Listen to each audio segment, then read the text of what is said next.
Hi, my name is John.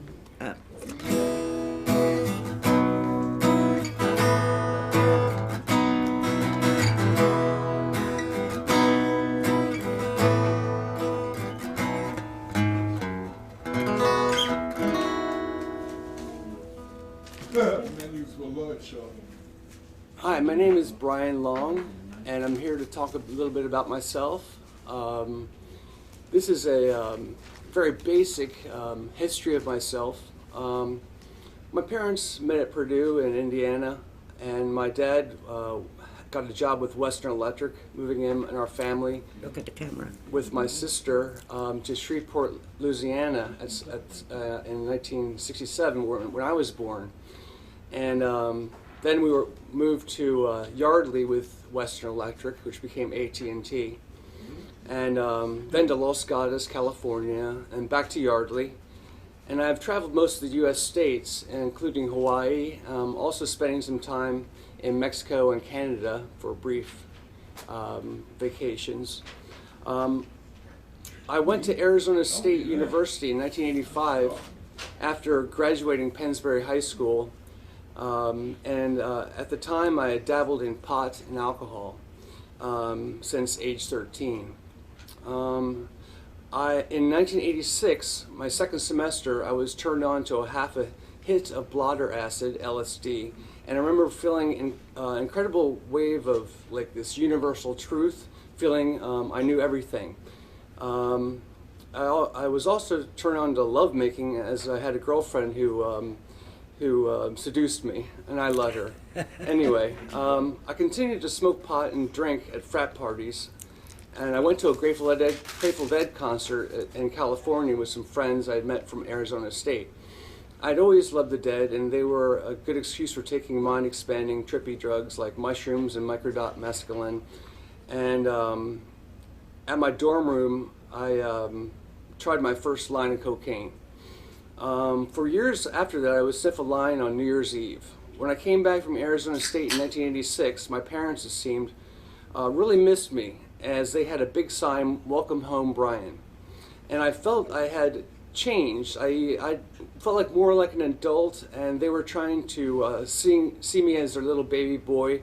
And I felt suffocated by this, a bit confused as I understand the situation, but I still felt though I was different, in a different mental space than where I was when they left me in '85, although I had seen them in San Francisco at some point before that. Anyway, so for kind of a half-hearted, like, yes, I want to take guitar lessons at Bucks County Community College, I did that, and I found to be a place I really started to get paranoid. Signs going out of the parking lot said, "Do not enter," and I mean, to this, I still think it's crazy, but I thought that someone had put a bomb in the car, and when I got home from Bucks one time, a clothes hanger was hanging in the garage, and I thought someone had hung my pet buddy, my pet dog Buddy.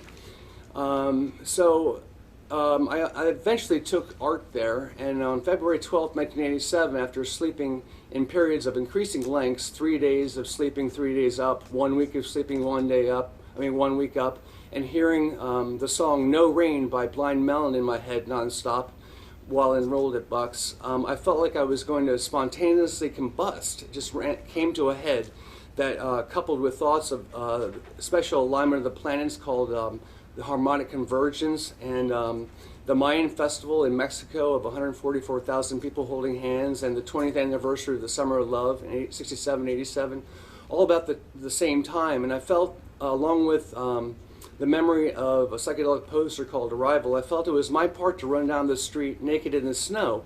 Although I wasn't cold, I was just going on a feeling, and I wasn't thinking, I was just going on a feeling. So I did, and I wasn't cold. My parents were trying to stop me, but I kept going. I ran up on the train tracks, and I was going to let the peace train run me over to that my spirit would go to the sea and always be a legend. That would be my legacy I would leave. But 8 cops stopped me because my parents had called the cops, and I fought hard, but they cuffed me, and I was still trying to break free, and it damaged nerves in my wrists. But I was at Lower Bucks for 30 days, and then Another time in '87, I pissed my dad off and he called the police, and I was 30 days in Northwestern. Then I moved to Arizona State by myself, off meds, and my dad came out to see me in Easter after a long stay. I took his rental card and I forged a signature to get gas and hotel stays for a week up and down California, and I spent a week in San Luis Obispo County Jail. They put me naked in green rubber rooms and used the taser on me every day and collected my poop and for some reason. But a friend of the family, Al, raised all holy hell saying I'm a manic depressive because he was a friend of the family. And they eventually put me in a psych ward and then flew me back to Philly from LAX. Two guys, Ott and Varga, accompanied me. When I got there, I was put into Horsham Clinic for 45 days and put again on lithium, and then put into a group home for 8 months. And then I left and went to Westmead Center for 30 days. And then I finally did something with my life. I went to Art Institute of Philadelphia and I graduated with an associate's degree in music and video business. And I was clean for 2 years of that period. After I graduated, I was in bands and smoked a little pot and a little beer. And then in 1996, moved with a friend in a band to Los Angeles, and then moved back in '97 and started opiate pills for 5 years, and then heroin for 5 years, and crack all the way through for 10 years.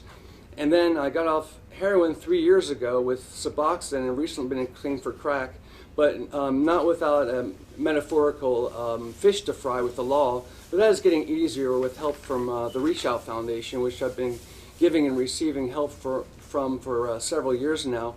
And I wrote a song called Advancing in Recovery, which Reach Out made 500 copies of, and to promote recovery. And I feel like I've been giving and receiving and fulfilling a positive message of recovery and promoting a positive message for all of those who come to Reach Out as addicts and or mentally afflicted, and for those in the community who happen to hear it, both of which I am. I'm both an addict and mentally afflicted.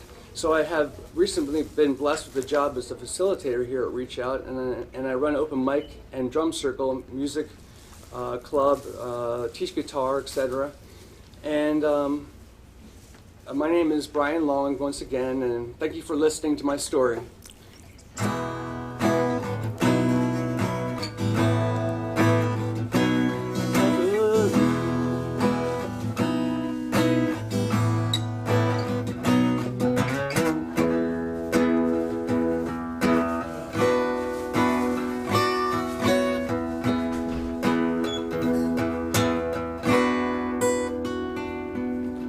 The past is gone, what's done is done.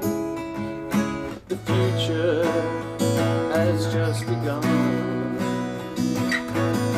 We provide the light to guide each other, universal sister.